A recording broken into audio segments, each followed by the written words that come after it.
Now, here in France, a probe into workplace bullying has begun in response to a rash of suicides at one of the country's biggest companies. 35 members of staff of France Télécom chose to end their lives between 2008 and 2009.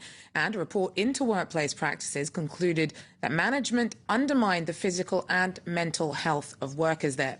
Now, the company claims that workers were put under pressure after it was forced to restructure to remain competitive. France Télécom and two of its top executives at the time are now formally under investigation. Well, Dr. Gary Namie is a director at the Healthy Workplace campaign. He joins us now from Washington State over in the US. Gary, thanks very much for joining us. Now, do you think much of France Télécom's defense that it was market pressures that made employees' suffering inevitable? No. It sounds like they made a deliberate choice, according to the union charges, that they were trying to get people to quit. They were trying to create such a toxic work environment that many people would quit under the pressure. And, of course, that's what resulted in so many of the suicides.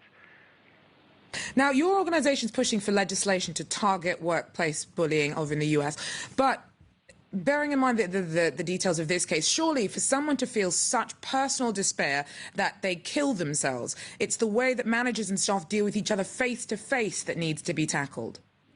Exactly. I think they need to stop being in denial. I understand that the executive who resigned mocked it and belittled it, called it a suicide trend, which then further angered the workers. Look, if someone is going to mutilate themselves in a meeting, commit suicide by that, or to set themselves ablaze, they're trying to make a statement that they need to be taken seriously, and that means that they have told other people about the pressure, but were not taken seriously.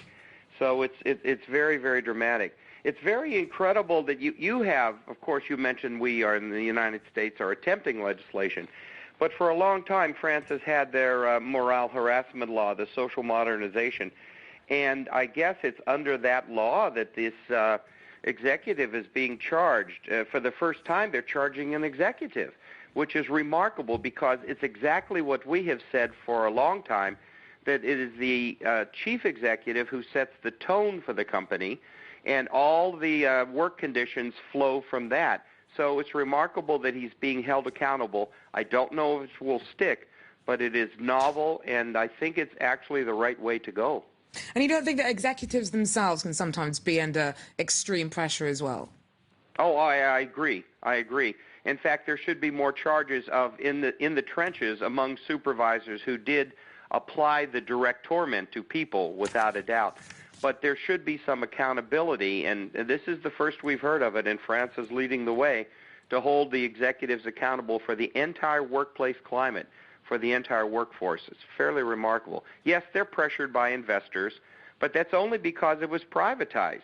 I guess the privatization began in '98 and was concluded in 2004, and notice that the current executive who stepped down came in 2005. So this is the result of global privatization across the globe, and I venture to say, as an American, a heavy dose of American-style management was applied here. I'm sorry to say.